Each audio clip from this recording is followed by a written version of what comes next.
Hoje vamos falar de uma dúvida muito comum, sobretudo quando aparece um dinheiro extra na conta.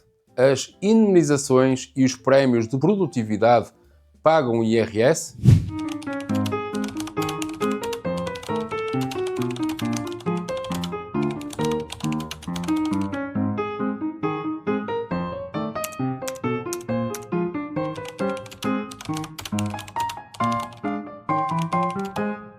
Sejam bem-vindos a mais um episódio do podcast de Contabilidade Trocada por Miúdos. Eu sou António Martins Pereira, CEO da Contária Gestão e Contabilidade, e estou aqui para vos ajudar a entender melhor o mundo dos impostos, da contabilidade, da fiscalidade e da gestão empresarial em geral.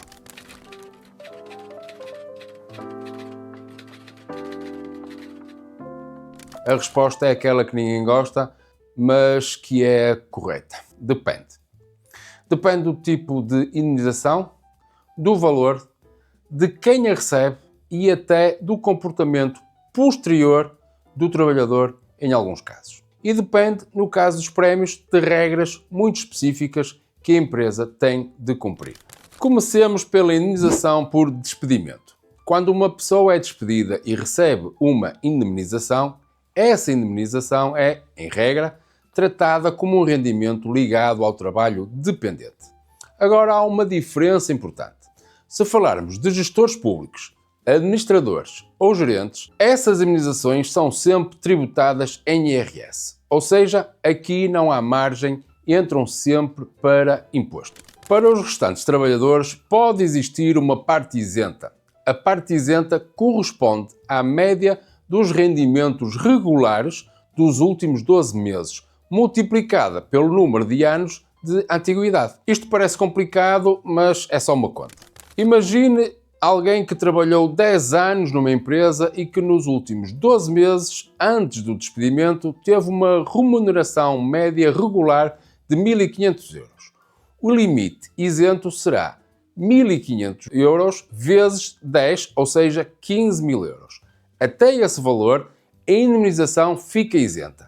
Se a indemnização for maior, por exemplo, 20.000 euros, então os primeiros 15.000 podem estar isentos e os restantes 5.000 já entram para o IRS. E quando dizemos remuneração média regular, estamos a falar da remuneração base, subsídios de férias e de Natal, diuturnidades, subsídio de turno, isenção de horário ou outro tipo de componentes regulares.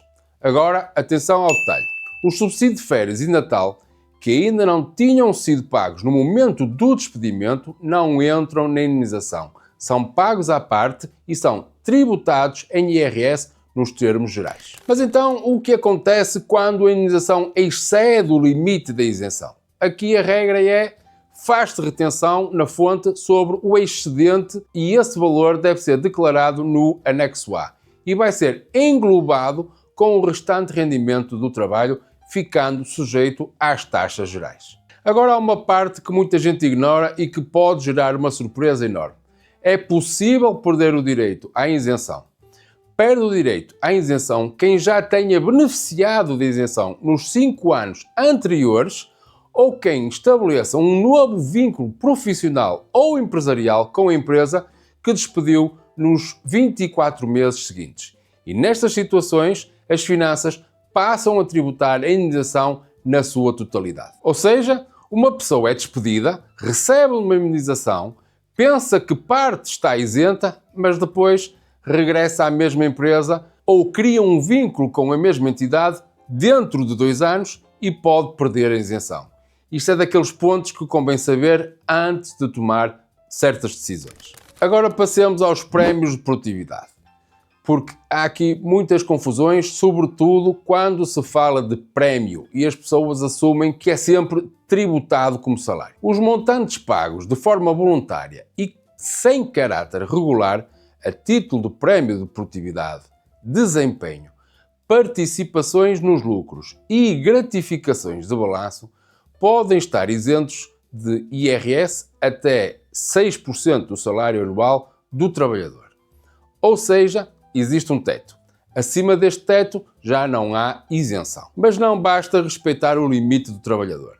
A empresa tem de cumprir critérios de aumentos salariais.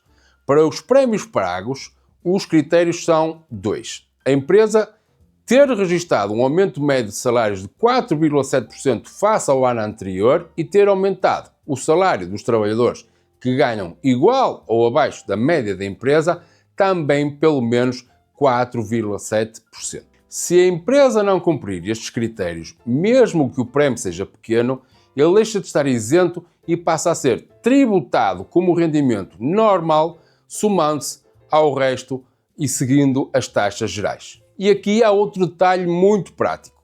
Mesmo que o prémio esteja isento, tem de ser declarado no anexo H do quadro 4 com o código 413. Agora um tema que aparece muitas vezes com prémios e acertos.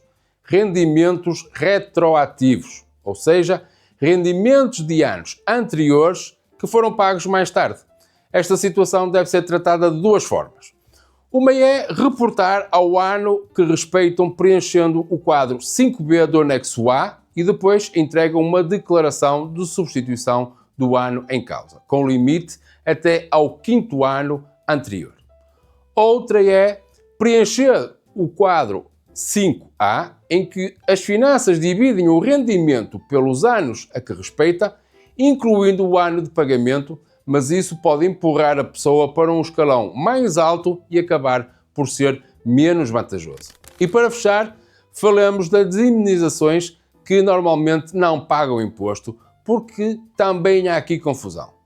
Indemnização por lesão corporal, doença ou morte não pagam IRS quando são atribuídas pelo Estado, regiões autónomas ou autarquias, ou então ao abrigo do contrato de seguro, decisão judicial ou acordo homologado judicialmente, ou por associações mutualistas. Ou seja, nem todas as indemnizações são tributáveis por defeito. O contexto e a natureza do pagamento aqui interessam. Então, se tivesse de resumir este episódio numa frase, seria: indemnizações e prémios podem ou não pagar IRS, mas só se decide isso olhando para regras concretas, limites e para aquilo que acontece antes e depois do pagamento. Se estiver numa situação destas e tiver dúvidas, não se guie por o ouvir dizer. Um pequeno erro aqui pode significar pagar imposto a mais ou não declarar o que devia declarar e acabar com problemas mais tarde. Espero que este episódio tenha sido útil. Estou disponível para quaisquer dúvidas, questões e sugestões para o meu e-mail antonio.pereira@contaria.com ou através das minhas redes sociais como o LinkedIn, Instagram ou Facebook. Basta procurar por António Martins Pereira que me irão encontrar. Muito obrigado por ouvir. Não se esqueça de partilhar este podcast com os seus amigos e familiares. Até ao próximo episódio, onde continuaremos a explorar mais temas importantes da contabilidade, mas trocada por miúdos.